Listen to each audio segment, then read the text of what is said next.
जय श्री कृष्णा। राधे राधे।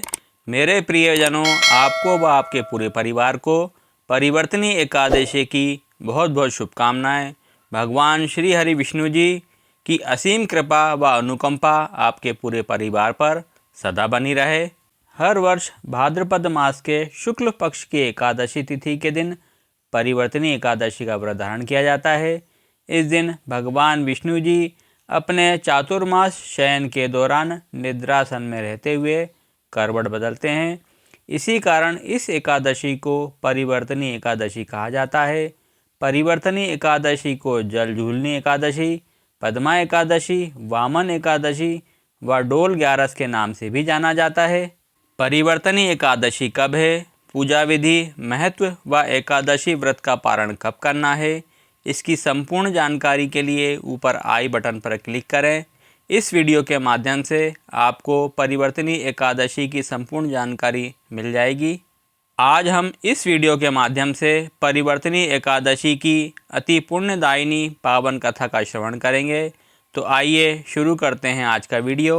एक बार पांडव श्रेष्ठ युधिष्ठिर ने भगवान श्री कृष्ण से परिवर्तनी एकादशी का महत्व जानने की इच्छा से पूछा, हे माधव, हे योगेश्वर, आपने भाद्रपद मास कृष्ण पक्ष एकादशी अर्थात अजा एकादशी का सविस्तार वर्णन सुनाया। अब आप कृपा करके मुझे भाद्रपद शुक्ल एकादशी का क्या नाम है, इसकी विधि तथा इसका महत्व कहिए। तब भगवान श्री कृष्ण कहने लगे कि इस पुण्य, स्वर्ग और मोक्ष को देने वाली तथा सब पापों का नाश करने वाली उत्तम वामन एकादशी का महात्म्य मैं तुमसे कहता हूँ। आप इसे ध्यानपूर्वक सुने। यह भाद्रपद शुक्ल एकादशी को पद्मा एकादशी, परिवर्तनी एकादशी, जयंती एकादशी, जल झूलनी एकादशी एवं वामन एकादशी भी कहते हैं।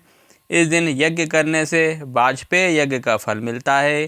पापियों के पाप नाश करने के लिए इससे बढ़कर कोई उपाय नहीं है। जो मनुष्य परिवर्तनी एकादशी के दिन मेरे वामन रूप की पूजा करता है, उससे तीनों लोग पूज्य होते हैं।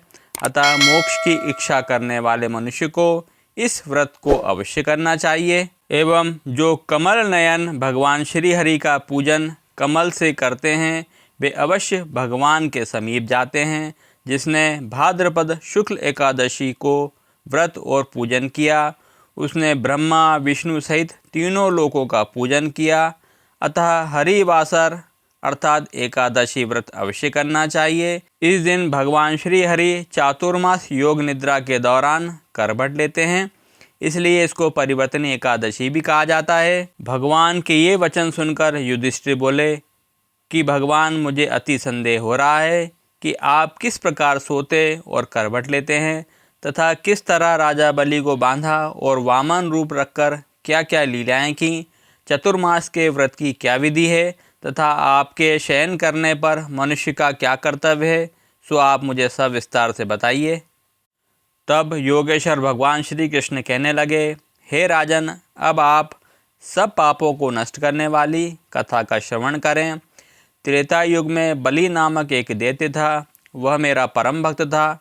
विविध प्रकार के वेद सूक्तों से मेरा पूजन किया करता था और नित्य ही ब्राह्मणों का पूजन तथा यज्ञ के आयोजन करता था।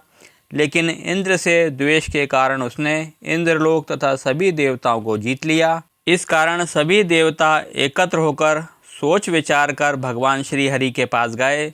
बृहस्पति सहित इंद्रादिक देवता प्रभु के निकट जाकर और नतमस्तक होकर वेद मंत्रों द्वारा भगवान का पूजन और स्तुति करने लगे। अतः मैंने वामन रूप धारण करके 5वां अवतार लिया और फिर अत्यंत तेजस्वी रूप से राजा बलि को जीत लिया। इतनी वार्ता सुनकर राजा युधिष्ठिर बोले कि हे जनार्दन, आपने वामन रूप धारण करके उस महाबली दैत्य को किस प्रकार जीता। श्री कृष्ण कहने लगे, मैंने वामन रूपधारी ब्रह्मचारी बलि से 3 पग भूमि की याचना करते हुए कहा, ये मुझको 3 लोक के समान है और हे राजन, यह तुमको अवश्य ही देनी होगी। तब राजा बलि ने इसे तुच्छ इच्छा जानकर 3 पग भूमि का संकल्प मुझको दे दिया और मैंने अपने त्रिविक्रम रूप को बढ़ाकर यहाँ तक कि भूलोक में पद, भूलोक में जंघा, स्वर्गलोक में कमर, महलोक में पेट, जनलोक में हृदय, यमलोक में कंठ की स्थापना कर सत्यलोक में मुख, उसके ऊपर मस्तक स्थापित किया।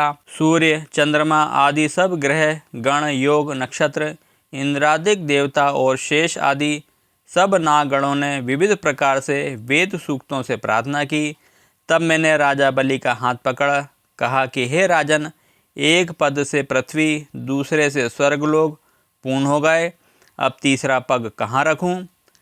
तब बलि ने अपना सिर झुका लिया और मैंने अपना पैर उसके मस्तक पर रख दिया, जिससे मेरा वह भक्त पाताल को चला गया।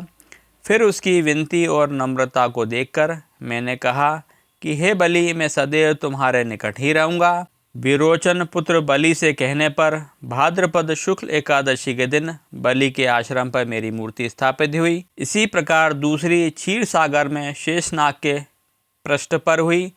हे राजन, इस एकादशी को भगवान शयन करते हुए करवट लेते हैं, इसलिए तीनों लोकों के स्वामी भगवान विष्णु का उस दिन पूजन करना चाहिए।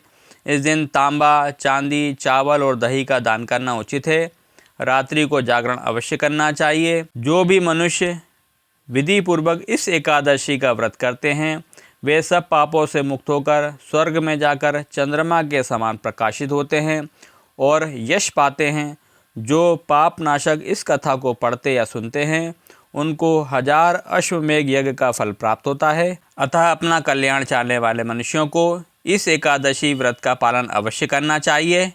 मेरे प्रियजनों, चैनल को अभी तक आपने सब्सक्राइब नहीं किया है तो जल्दी से सब्सक्राइब कर, वीडियो को लाइक कर, अधिक से अधिक संख्या में शेयर करें और बेल आइकन दबाना ना भूलें, ताकि मेरी आने वाली वीडियो आपको आसानी से मिलती रहें। वीडियो में मेरे साथ अंत तक बने रहने के लिए धन्यवाद। जय श्री कृष्णा, जय श्री राधे।